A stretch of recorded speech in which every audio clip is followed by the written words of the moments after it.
In this video, we're talking about the 5 tips to buying a home sight unseen. So you're gonna want to wait till the end, so stay tuned.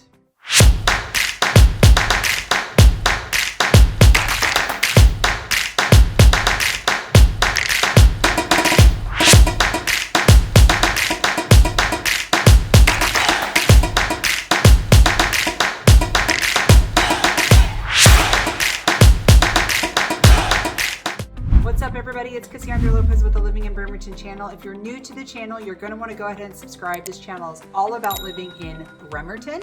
So whether you've been here forever or maybe you're coming here for the first time, be sure to hit subscribe, tap that little bell so you're notified every time I drop a new video. And you can reach out to me directly. This is my cell phone and my email. Feel free to call, text, or email if there's anything I can do to support your relocation to Bremerton, Washington. All right. Buying a house sight unseen. It's a whole different level, right? You would think that it doesn't happen very often. You guys, it happens a lot. I had a lot of people this year relocating to Bremerton who bought their homes sight unseen. And I'm going to tell you how they did it. And I'm going to tell you the top tips on how you can do it if that's the situation that you are in as well. First, let's talk about why somebody would buy a house sight unseen in the first place. So maybe they're relocating a lot sooner than they thought they would. Maybe they had more time and their time frame just got scrunched up into a couple of weeks, and so now they're like, I need a house yesterday. How do I do that? That might be a reason. A reason we were seeing very frequently when the market was super crazy hot and there were 10 buyers for every house and it was getting bid up like bananas was they were buying it sight unseen so they could even just get it. I mean, they wouldn't have time to come out and see it. It would have been gone by the time they got here. So that is another reason. Another reason is maybe they're all the way around the world. I have clients moving here from Europe and Southeast Asia and all over the place, and they just physically can't make it. And so that's why they choose to buy sight unseen. So it can be done. It's a little bit, it's not trickier. The methods and the logistics are still the same, but I could see how it would create a whole new level of maybe anxiety and discomfort for the buyer having never seen the home. So these are the 5 tips that I would encourage you to do to make the process a little bit easier for you if that's what you decide to do. So the first tip is to start with your online resources. So you're gonna go to Google probably, YouTube probably, maybe check out this channel. Another great option is to go onto your social medias like Facebook and find groups that are specifically for this area. Like I know Bremerton has Secret Bremerton, I think is one of the names of the groups, and there's some other ones with like Kitsap in it because that's our county, Kitsap County. So yeah, hop on there, see what people are saying, find out what people like to do in their off time, find out places people like to go visit or restaurants or whatever. Those are all good things to know before you get here. You can ask them all about neighborhoods and schools and that sort of thing. So hop in those groups. If you're going to the Google, I am currently in the middle of building a website called Living in Bremerton. So it is monikered similar to this channel. I say similar, exactly the same as this channel. So site is still under construction, but once it's done, it's going to be a great resource for people who are moving here, who need a very succinct, put together informational site by a neighborhood expert who also happens to be a real estate agent. And that's a great segue into my next tip, which is find yourself a good real estate agent. So this agent's going to be doing a lot for you. If you can't see the homes in person, they're going to be doing video tours for you. So whether those are video recordings or live tours, it really kind of depends. Personally, for my out-of-town clients, I prefer the video recordings, and that I upload them to my YouTube channel as an unlisted video. I send the client the link so they can view it over and over again at their leisure in the middle of the night, whatever. The live tours work best if I'm in an area that has really, really good cell service. If I'm out in the middle of Bainbridge Island or really deep Seabeck, I'm not going to have a lot of cell coverage, which is going to make it really, really challenging, and it's not going to be a good experience for you. So video tours are definitely the way to go on the recording end. Now, it's really important to have a really thorough buyer consultation right up front when you do select your agent via Zoom or Google Meet or one of these online platforms. I have clients who call me on WhatsApp because, you know, they're out of the country and everything, and so that works for them. So whatever platform, it's really good to lay out your timeline, your budget, your must-haves, your wants versus your must-haves, all of that stuff, everything that's going to go into narrowing down the area and the perfect home that's going to work for you, so we can start touring the best options that are in your budget. So tip number 3, I actually just mentioned that, and that is to narrow down all of your must-haves. These are your non-negotiables. These are the things that your home is going to have no matter what. So this is going to prevent us from looking at homes that don't have those things, because like, why even bother, right? So like, if a 2-car garage is a 100% must-have, but we find this house that's got 99% of your other must-haves, but it doesn't have a 2-car garage, we go to tour it, you love it, you're like, yeah, but it just doesn't have that 2-car garage.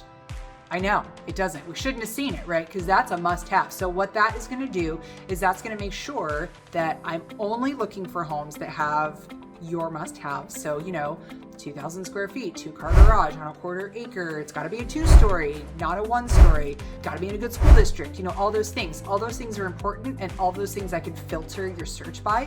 Things I can't filter your search by are open concept. Well, that's very subjective, right? There's not a button for open concept. There's not a button for brown flooring versus gray flooring. There's not a button for that. There's not a button for gravel in the side yard, like if you want to park an RV or something like that. So those things we will just have to do on a case-by-case basis. But for the most part, we should be able to narrow it down pretty good based on your list of must-haves. Having said that, it's okay if your must-haves change based on what's available in the current marketplace in your price range. So we can update that criteria as we go if your options start to open up just a little bit. As you're placing a really, really high level of trust in your real estate agent, it's really important to be comfortable with them. So you want to make sure that you're asking like a ton of questions.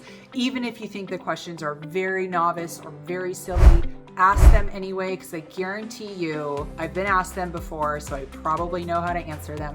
And it's really, really important that you develop that rapport and you have that mutual respect, because going on these tours without you can't tell a lot of things by the photos. So I'm going to have to be really, really honest in regards to, it smells like somebody's had a cat here for 20 years, or the neighbors are really loud. You can't tell those things from the photos. So it's really important that you trust me to give you that kind of feedback in order to eliminate the properties that aren't going to work for you. Tip number 4 is to build into your contract an escape clause or some kind of protection. So typically this would be in the way of a home inspection contingency. There is also an informational review period that we can access that's already built into the boilerplate language of the contract. So basically what these two things do is they allow us to take a really good look at the home itself and a really good look at what is presented in the listing, and to make sure that we ask any questions in regards to those discrepancies. So oftentimes we see homeowners have their own home inspection prior to listing. It's called a pre-listing inspection, and they will take that inspection, usually make some repairs based on that inspection that they didn't know needed repairing. A lot of times it's stuff in the crawl space or places they never go, right? So they'll make some repairs, and then they provide everything to a potential buyer. So the report, and then these are the repairs that were done based on the report, along with the seller disclosure and any other pertinent information like septic or well information or anything like that. Having said that, you can still, as the buyer, elect to have your own home inspection done, even though the seller already had one done. And that would be part of the negotiations going back and forth in your offer contract. So if the seller does agree to allow you to have one, then there you are. If you are perfectly happy with reviewing the seller's home inspection that they provided, then that's what it is as well. So, but you just want to make sure that you have an opportunity to check out what's going on with the house, make sure you're satisfied with everything you see there, and that it's something that you're willing to take on as a new homeowner. Tip number 5 for buying a home sight unseen is do your best to try to make at least one visit out if you can. So if you're stateside, it's probably easier than if you're, overseas for lots of reasons. I'm sure you could put that together. But if you can, make it out for the initial walkthroughs, make it out for the home inspection, make it out for the final walkthrough. There's a few opportunities throughout the escrow period while you're under contract that you can visit. So if you can make it out for at least one of those, that would be ideal. That way you can actually feel yourself in the home, see where stuff's going to go, that sort of thing.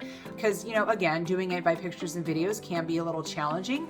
But, you know, my job is to support all of that. So if I know you're not going to be present, well, then maybe during the home inspection, I'm there on your behalf and I bring a tape measure and I measure all the rooms for you. Something like that. So you at least have something to go off of, right?